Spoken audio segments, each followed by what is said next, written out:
नमस्कार, मैं आशुतोष आप सभी का स्वागत करता हूं डिकोड एग्जाम के इस डिजिटल प्लेटफॉर्म पे।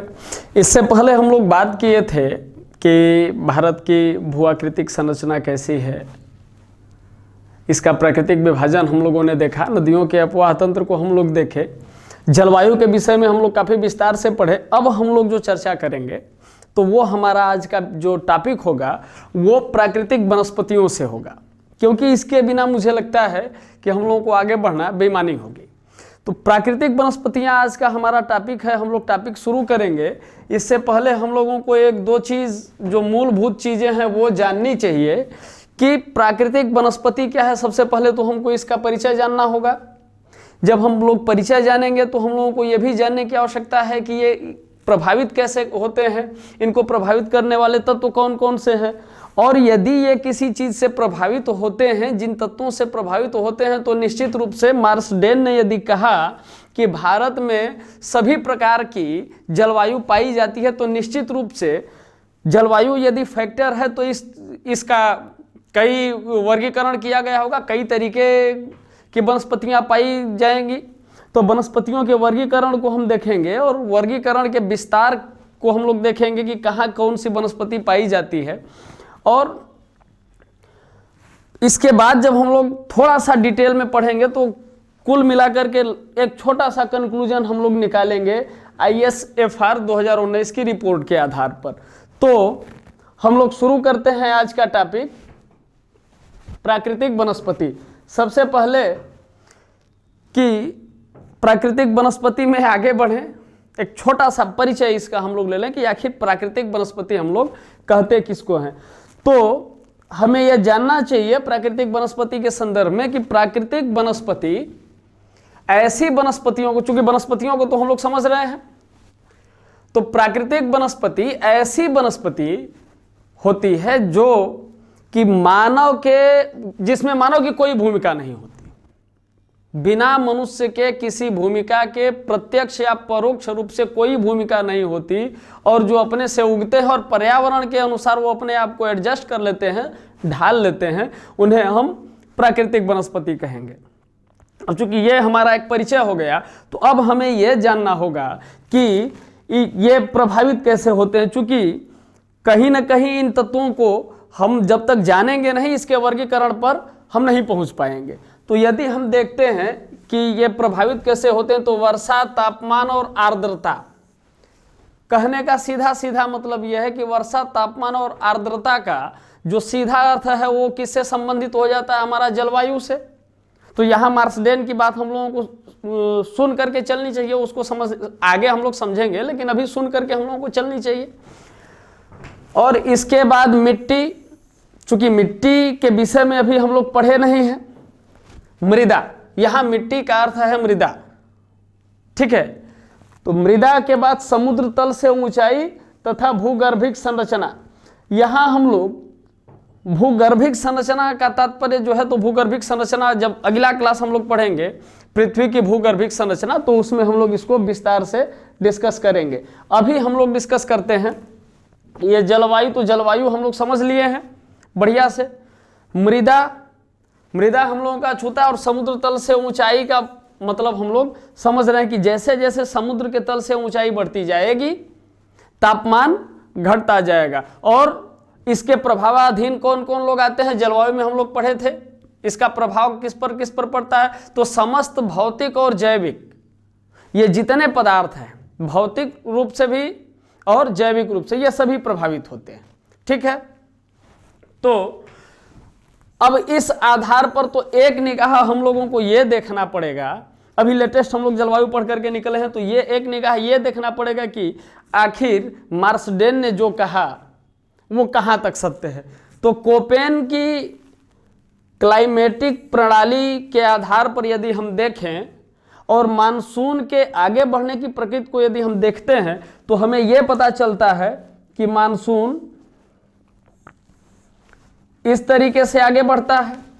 अच्छा, एक बात और, हम लोग जब मानसून को पढ़ रहे थे, जलवायु को पढ़ रहे थे, तो हम लोगों ने उसमें देखा कि मानसून यदि यहाँ से ऐसे आती है तो टकरा करके इस तरह से निकलती है, और ये बंगाल की खाड़ी से ऐसे पहुँचती है। इसका मतलब ये है कि यहाँ जहाँ मानसून पहले पहुँचती है वहाँ बरसात ज़्यादा होगी। दूसरी बात कि ठीक इसके बाद वो समरसेबल वाला जो हम लोग वो किए थे, एक छोटा सा प्रयोग हम लोग किए थे कि इसके ठीक इस पार ये वर्षा छाया क्षेत्र हो जाएगा, और जब वर्षा छाया क्षेत्र होगा तो इसको हम लोग देखते चलें कि ये जो एरिया हम लोगों का होगा पश्चिमी घाट के पश्चिम, ये ज़्यादा वर्षा का होगा, और ये एरिया ज़्यादा वर्षा का होगा क्योंकि मानसून यहाँ पहले पहुँच रही है। इसके बाद जब मानसून इधर उत्तर के मैदान की तरफ आ रही है तो monsoon type with dry winter, तो यहाँ जो बरसात होगी, यहाँ का जो जलवायु होगा, क्योंकि इन पवनों की रुचि पूरब बढ़ने में है, लेकिन ये पवनें पश्चिम क्यों आ रही हैं, तो एक अवरोध पैदा हो जा रहा है, तो इसलिए ये पश्चिम आ रही हैं। अब पश्चिम आ रही हैं तो इनका पूरब से पश्चिम की ओर बढ़ना, इसका मतलब कि वर्षा का कम होना, धीरे धीरे बरसात क्रमशः कम होती चली जाएगी। लेकिन जैसे ही हम यहाँ बात करेंगे इसके पूरब पश्चिमी ढाल के पूरब, तो ये तो वर्षा छाया क्षेत्र हमारा हो जाएगा ना, और जब वर्षा छाया क्षेत्र होगा तो बरसात कम होगी।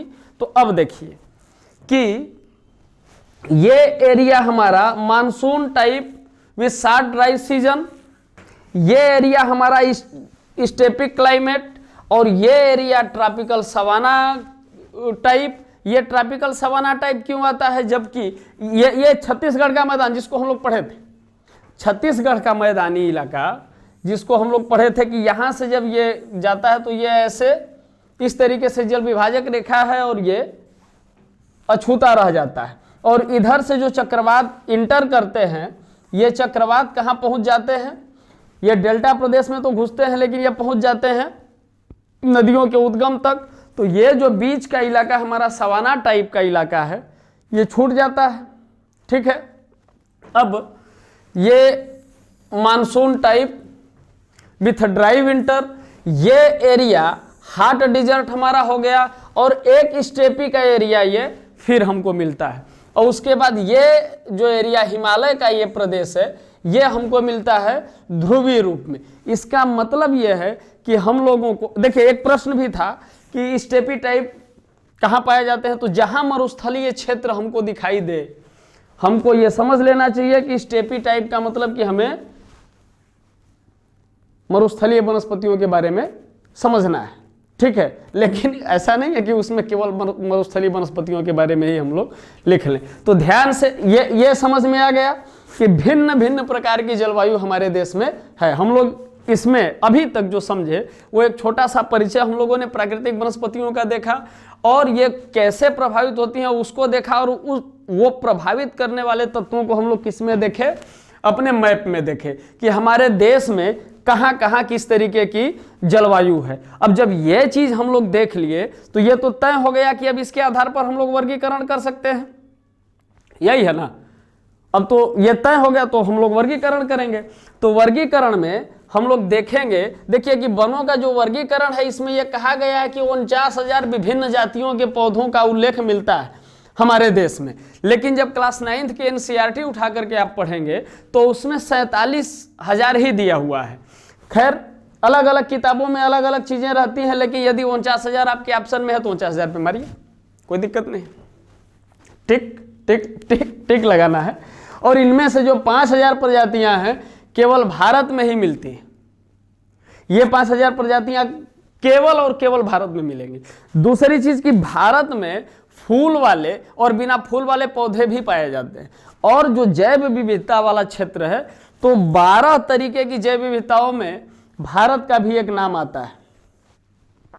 क्लियर। अब इसके बाद जैसे ही हम वर्गीकरण पे बढ़ेंगे तो इन तत्वों को हम आधार बनाएंगे, जलवायु को, मिट्टी को, समुद्र तल से ऊंचाई और भूगर्भिक संरचना। ये याद रखना है कि भूगर्भिक संरचना हम लोग अगले लेक्चर में पढ़ेंगे। तो यहां से इन चीजों को हम लोग समझते चले, चूंकि एक नया टर्म्स आ गया ना भूगर्भिक संरचना पृथ्वी की, तो हमें पढ़ना पड़ेगा। ठीक है, तो अब यहां उष्णकटिबंधीय सदाबहार वन, सबसे पहले उष्णकटिबंधीय सदाबहार वन और उष्णकटिबंधीय पर्णपाती अथवा मानसून वन, उष्णकटिबंधीय शुष्क वन, मरुस्थलीय वन, डेल्टाई वन और पर्वतीय वन। ठीक है, ये 6 तरीके की वनस्पतियों का क्लासिफिकेशन प्राकृतिक वनस्पतियों का किया गया हमारे देश में। इससे पहले कि हम लोग आगे बढ़े, हम लोगों को ये उष्ण इस तरीके के जो टर्म्स हैं इसको समझना होगा कि उष्ण कटिबंध या उपोष्ण कटिबंध या शीतोष्ण कटिबंध, और आगे जब हम लोग पर्वतीय वन को पढ़ेंगे तो इसमें एक शब्द आएगा अल्पाइन वन, तो इनको हम लोग अभी समझ ले। उष्ण कटिबंध का सीधा सा मतलब होता है कि यहाँ औसत वार्षिक तापमान जो होगा वो 24 डिग्री से अधिक होगा, और खासकर जनवरी में जब भारत में ये जाड़े का समय होता है और सूर्य किधर होगा, सूर्य के किरणों का आभासी स्थानांतरण किधर होगा, विषुवत वृत्त के उधर, मतलब मकर रेखा पर भाई। तो जनवरी में सूर्य चूंकि लंबवत दूसरी तरफ होते हैं, तो यहां जो तापमान होगा जनवरी में, उष्ण कटिबंध की बात कर रहे हैं अभी, तो 18 डिग्री से मतलब 18 औसत वार्षिक औसत तापमान यदि 40 डिग्री है तो इसका सीधा सा मतलब यह है कि आपका प्रत्येक महीने में तापमान में उतार चढ़ाव है, जो मौसम में हम लोग पढ़े थे मौसम की विशेषताओं में कि ये उतार चढ़ाव रहता है, तभी औसत निकल करके आया। और यदि औसत ये निकल करके आया और जनवरी में दिसंबर में जब सूर्य दक्षिणायन होते हैं, विषुवत वृत्त के उस पार चले जाते हैं, कर्क रेखा से दूर सूर्य की किरणें लंबवत होती हैं, तो भी यहाँ का तापमान 18 डिग्री से अधिक होगा। और इसकी विशेषताओं में यह होता है कि यहाँ पाला वाला की कोई गुंजाइश नहीं है, यहाँ पाला नहीं पड़ता है। जैसे जाड़े में जो उत्तर भारत के लोग हैं, यूपी बिहार, वो ज़्यादा जानते होंगे पाला का अर्थ क्या होता है। उपोष्ण कटिबंध, उष्ण के बाद हम लोग देखेंगे उपोष्ण कटिबंध। तो उपोष्ण कटिबंध में वार्षिक औसत तापमान 17 से लेकर के 24 डिग्री तक होता है, लेकिन जनवरी में इनका तापमान 10 डिग्री से 18 डिग्री तक हो जाता है। और यहाँ पाला, कभी कभी पाला भी पड़ता है। चूंकि जब कर्क रेखा को हम लोग देखते हैं तो हम लोगों को ये पता है कि नहीं, कर्क रेखा के इधर उष्ण कटिबंध, क्योंकि ये विषुवत वृत्त के करीब है और सूर्य चूंकि विषुवत वृत्त पर सूर्य का ज्यादा आशीर्वाद रहता है, तो वो आशीर्वाद विस्तृत होता है यहाँ तक।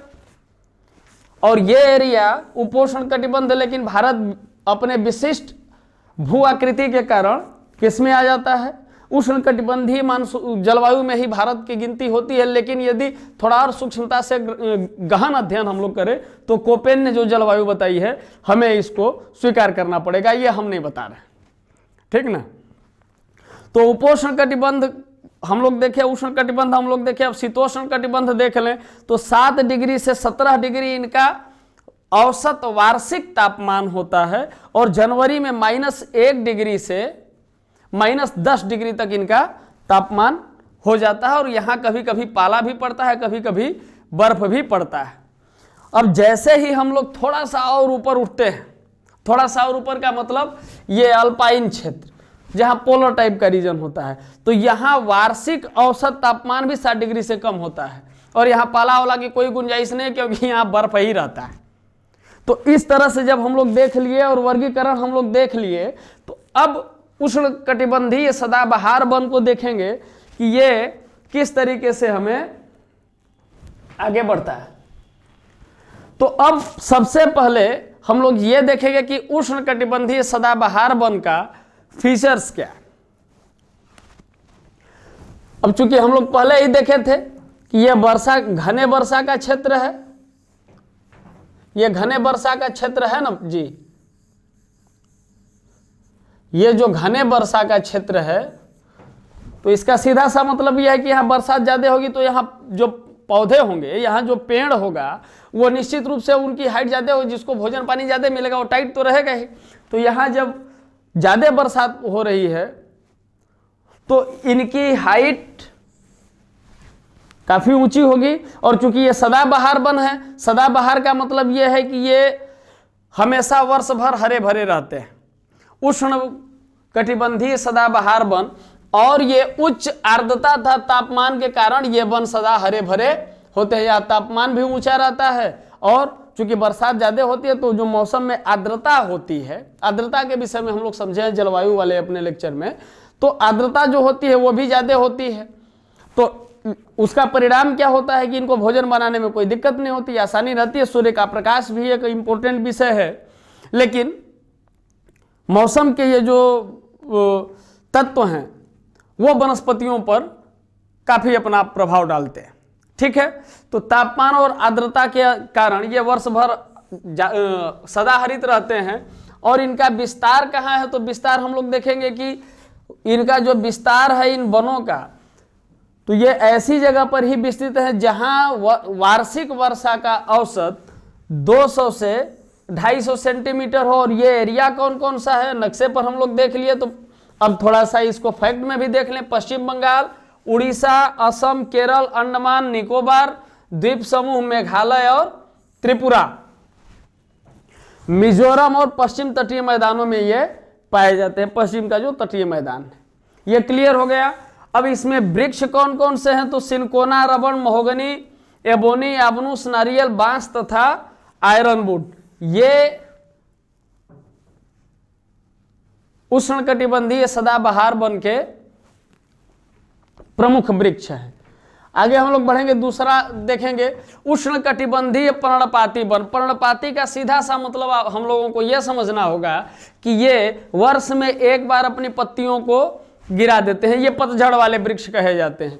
ठीक है, कहीं कहीं इनको हम लोग मानसूनी वन भी कहते हैं, लेकिन उष्णकटिबंधीय सदाबहार वन को प्रतिनिधि वर्षा वन भी कहते हैं। जब वर्षा ऋतु आती है तो सबसे पहले स्वागत वही करते हैं, तो उनको प्रतिनिधि वन भी हम लोग कहते हैं। अब आगे हम लोग देखेंगे कि ये वन विशेष रूप से, चूंकि उसमें हम लोग देखे थे कि वार्षिक वर्षा का जो एवरेज है 200 से लेकर 250 सेंटीमीटर वार्षिक वर्षा वाले क्षेत्र में वो होते हैं, लेकिन ये 75 सेंटीमीटर से 200 सेंटीमीटर वर्षा वाले क्षेत्र में ये पाए जाते हैं। हम लोग अभी जलवायुविक प्रदेश देखे थे कोपेन के अनुसार, तो उसमें हम लोग देखेंगे कि ये जो डेसिडियस फॉरेस्ट हमारे हैं, ये ऐसे हमको मिलते हैं। अब क्या है कि इनकी विशेषता के आधार पर भी इनको दो भागों में बांट दिया गया। वो दो भाग कौन कौन से हैं, तो एक आर्द्र पर्णपाती वन और दूसरा शुष्क पर्णपाती वन।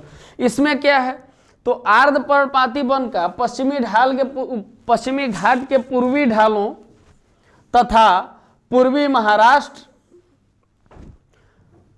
पूर्वी मध्य प्रदेश, दक्षिण बिहार और उड़ीसा में पाए जाते हैं। सागौन इस वन का प्रमुख वृक्ष है। और देखिए, सागौन से 2-3 क्वेश्चन है, तो सागौन को हमें जानना पड़ेगा। एक तो उष्णकटिबंधीय डेसिडियस फॉरेस्ट का ये प्रमुख वृक्ष है और इसका विस्तार 8.9 मिलियन हेक्टेयर है।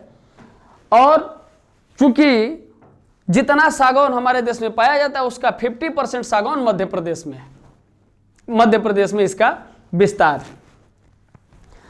और चूंकि और ये हो गया आर्द्र पर्णपाती वन। अब शुष्क पर्णपाती वन में देखेंगे तो साल शुष्क पर्णपाती वनों का प्रमुख वृक्ष है।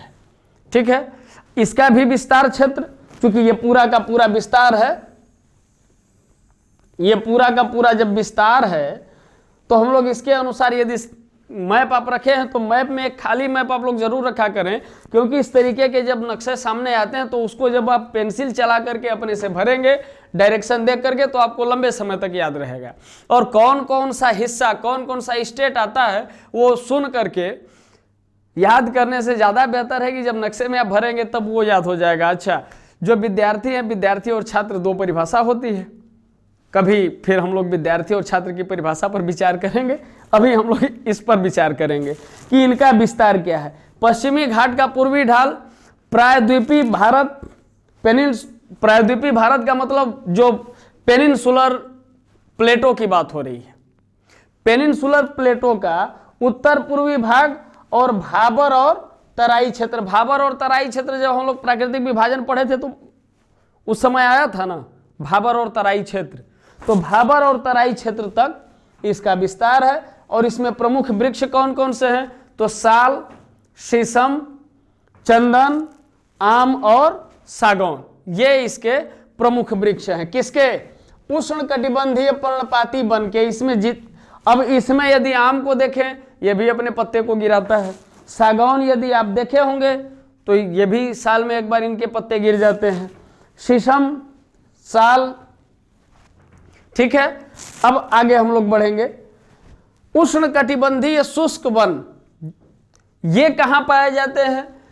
तो जरा आप अनुमान लगाएं कि 50 सेंटीमीटर या 70 सेंटीमीटर से भी कम वर्षा किन क्षेत्रों में होती है हमारे देश में। चूंकि हम लोग मानसून पढ़े हैं, वर्षा का वितरण भी हम लोग उसी में पढ़े थे। तो ये कौन सा एरिया आता है? ये एरिया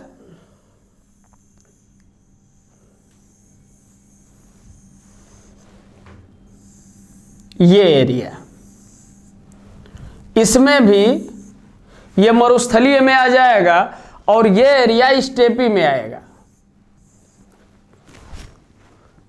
बात क्लियर है? अभी जैसे हम लोग पढ़े थे ना, कोपेन का देखे थे, तो उसमें ये मरुस्थलीय था और ये स्टेपी में आया। इसकी क्या विशेषता है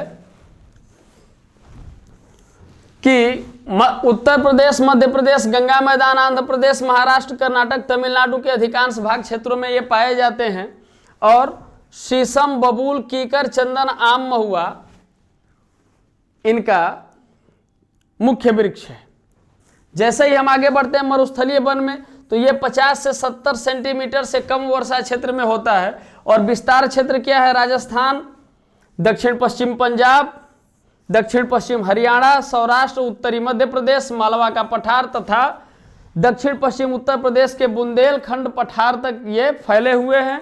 और इसमें प्रमुख वृक्ष कौन कौन से हैं? तो खेजरी, बबूल, खैर, कीकर तथा खजूर इसमें मुख्य वृक्ष हैं। अब एक वृक्ष है इसमें ऐसा है खेजरी, जिसे मरुस्थल का राजा भी कहा जाता है और इसे सामाजिक वानिकी कार्यक्रम में वरीयता दी गई है। यह ऊंचा तापमान भी सह लेता है, तो इसके इस गुणों के कारण इसे मरुस्थल का राजा भी कहा गया और इसे सामाजिक वानिकी कार्यक्रम में वरीयता दी गई। अब इसके बाद हम लोग पढ़ेंगे पर्वतीय वन। पर्वतीय वनों का सीधा सा अर्थ यह होता है कि ऐसे वन जो पर्वत में पाए जाते हैं। यहाँ वर्षा तो एक अलग मुद्दा है, लेकिन समुद्र तल से ऊंचाई के साथ जो तापमान का फैक्टर है उसको भी हम लोग यहाँ देखेंगे। तो अब पर्वतीय वनों को हम लोग 3 से 4 पार्ट में डिवाइड करेंगे। सबसे पहले तो हम लोग देखेंगे कि सब ट्रॉपिकल फॉरेस्ट का विस्तार कहाँ से कहाँ तक है। उसके बाद हम लोग देखेंगे कि ड्राई हिमालयन फॉरेस्ट का विस्तार कैसे है, फिर ह्यूमिड हिमालय फॉरेस्ट का विस्तार कैसे, और अल्पाइन कहाँ है और गोलमया झाड़ियाँ कहाँ पाई जाती हैं। क्योंकि जब हम लोग हिमालय का वर्गीकरण पढ़ रहे थे तो उस समय हम लोगों ने देखा कि जो सबसे ऊपरी बृहद हिमालय है वहाँ कुछ क्षेत्र ऐसे हैं जिसको कि हम मरुस्थल कह सकते हैं, वहाँ एक भी वनस्पतियों की संभावना नहीं है।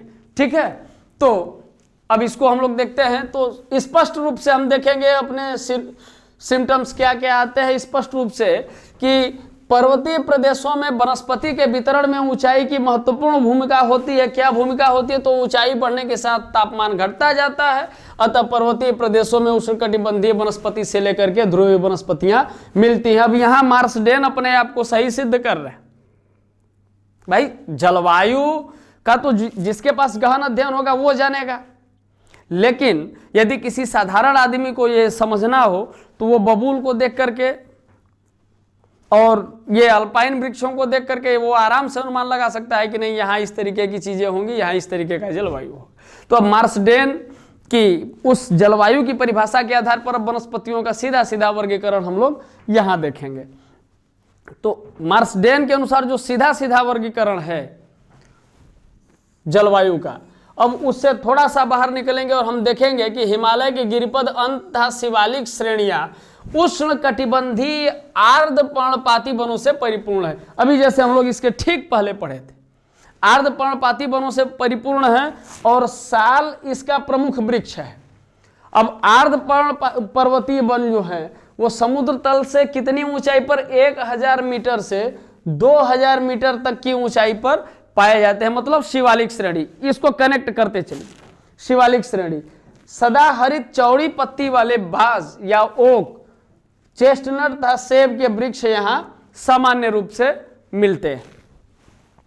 लेकिन इसी ऊंचाई पर, अब चूंकि यहां ये जो ऊंचाई वाला क्षेत्र है, इसी ऊंचाई पर यदि हम लोग इधर देखें भारत के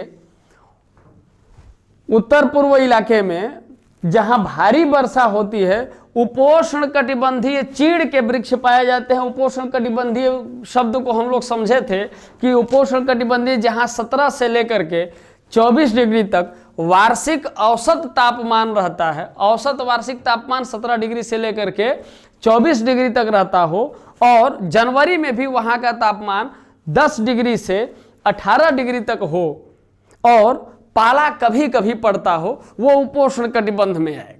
यह उपोष्ण कटिबंध की विशेषता है जिसको हम लोग एक लाइन में समझे थे। तो यदि इस ऊंचाई पर 1000 मीटर से लेकर के 2000 मीटर तक की ऊंचाई पर जो आर्द्र पर्वतीय वन पाए जाते हैं, कौन कौन से इसमें वृक्ष हैं, तो बाज, चेस्टनट और सेब के जो वृक्ष हैं। लेकिन इस सेम ऊंचाई पर उत्तर पूर्वी भागों में जहां भारी वर्षा होती है, जहां बरसात कहां, अब उत्तर पूर्वी भाग में बरसात कहां होगी, वही इलाका है। तो अब जब यहां ज्यादा बरसात होगी तो हमें ये दो चीजें निकल करके आई कि एक ऊंचाई जो इधर हमारी ऊंचाई है, ये इस ऊंचाई पर यदि सेब और चेस्टनट मिलते हैं तो जाहिर सी बात है कि यहाँ केवल ऊंचाई ही फैक्टर नहीं है, यहाँ जलवायुविक रूप से भी हम कहीं ना कहीं अलग हो जाते हैं। तो सीधे सीधे देशांतर का अंतर हमारा आता है।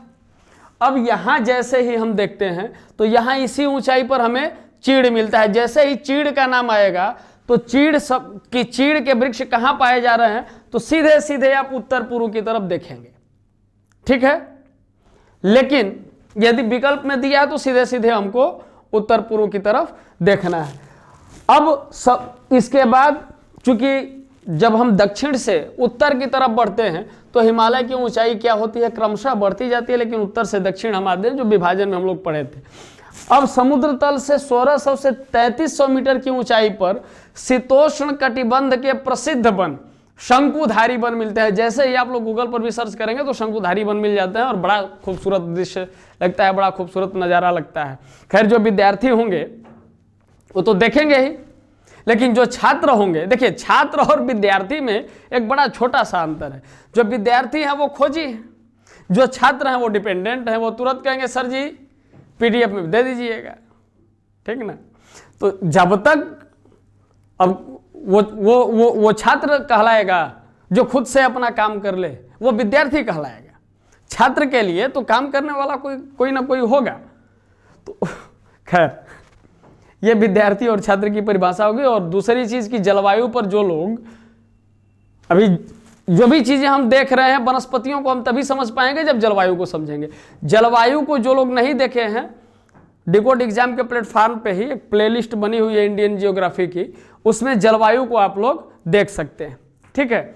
अब मैं छात्रों और विद्यार्थियों से भी निवेदन करूंगा कि अब समुद्र तल से 1600 से 3300 मीटर की ऊंचाई पर पहुंचे और शीतोष्ण कटिबंध के प्रसिद्ध शंकुधारी वन मिलते हैं। और इसमें किसकी प्रधानता होती है, तो इसमें सीडर, सिल्वर, फर, स्प्रूस के वृक्षों की प्रधानता होती है। इसमें जो फर नाम का वृक्ष है, इसमें फूल नहीं होता, इसमें फूल नहीं होता, ठीक है। अब थोड़ा सा और ऊपर हम लोग बढ़ेंगे तो समुद्र तल से ये एरिया, अब इसके बाद जब हम थोड़ा सा और ऊपर बढ़ते हैं यहां पर, तो यहां हमें अल्पाइन वृक्ष मिलते हैं। अल्पाइन वृक्षों की क्या खासियत है कि ये समुद्र तल से 3600 मीटर की ऊंचाई पर पाए जाएंगे। और इसमें सिल्वर फर, सिल्वर भी आते हैं, सिल्वर फर भुर्ज, जो भोजपत्र, पहले उस पर प्राचीन काल में भी लिखा जाता था। हम लोग भी बचपन में थे तो कुछ लिखना होता था, गुरु जी आते थे, पंडित जी आते थे, तो वो उसी भोजपत्र पर लिखते थे। तो भुर्ज या उसको बर्च, हपुसा या जूनियर, रोडोड्रोन एवं देवदार प्रमुख है। देवदार का वृक्ष हिमालय के पश्चिमी भाग में आपको मिलेगा, ऐसे ये देवदार के वृक्ष है।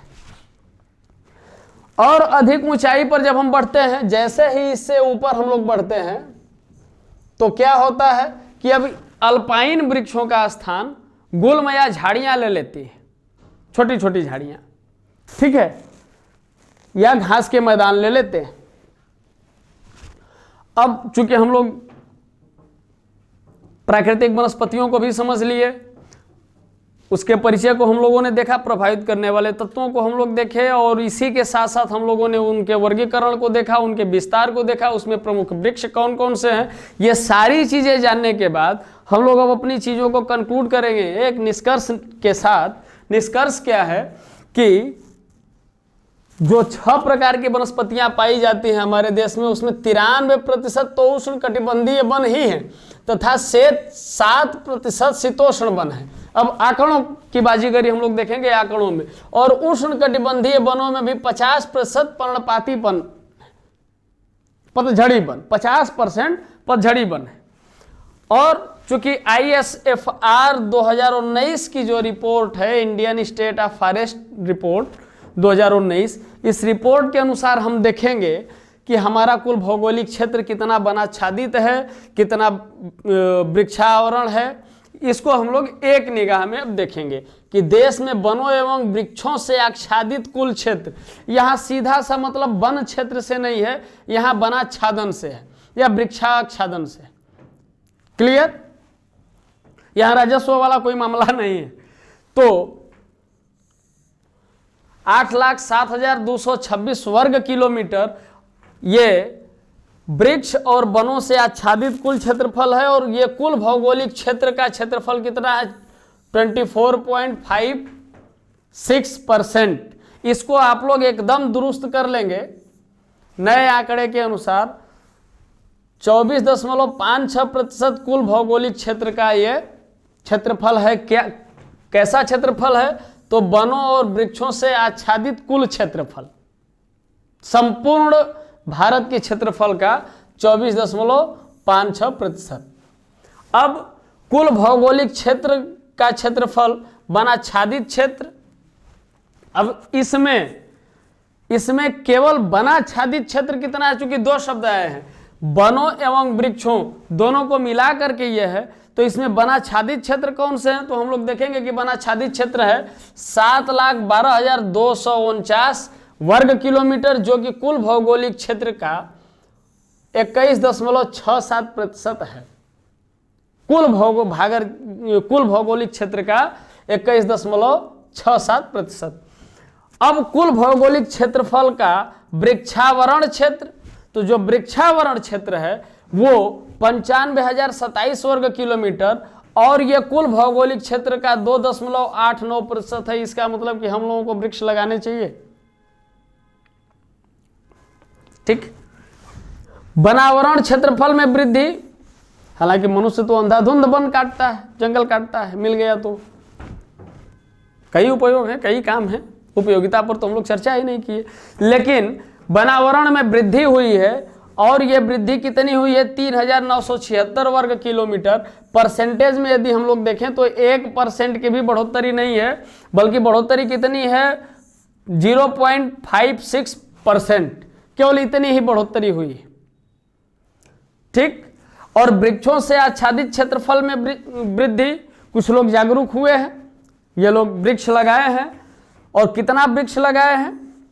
तो 1,212 वर्ग किलोमीटर, और वृद्धि कितनी दर्ज की गई है? 1.29%, ये वृद्धि दर्ज की गई है। अब वनों और वृक्षों के क्षेत्रफल में कुल वृद्धि यदि देखा जाए, इन दोनों को यदि हम जोड़ें तो 5,188 वर्ग किलोमीटर, और टोटल परसेंटेज हमारा कितना आता है? 0.65%। क्लियर? इसको और विस्तार से समझने के लिए दिवाकर सर बहुत बढ़िया तरीके से इसको पढ़ाए हैं इसी प्लेटफॉर्म पे। इकोलॉजी उनका जो चल रहा है, पर्यावरण का जो चल रहा है, इसमें प्राकृतिक वनस्पतियों का राज्यवार उन्होंने पूरा ब्यौरा दिया है, पूरा विवरण दिया है, और इसी में उन्होंने संरक्षित वन, आरक्षित वन, अवर्गीकृत वनों का भी पूरा का पूरा विवरण दिया है, चूंकि ये पर्यावरण का पार्ट हो जाता है। और उसी लेक्चर में, वीडियो लेक्चर में, उन्होंने वन्य जीव अभयारण्य के विषय में भी बताया है, वन्य जीवों के विषय में भी दिवाकर सर ने बताया है।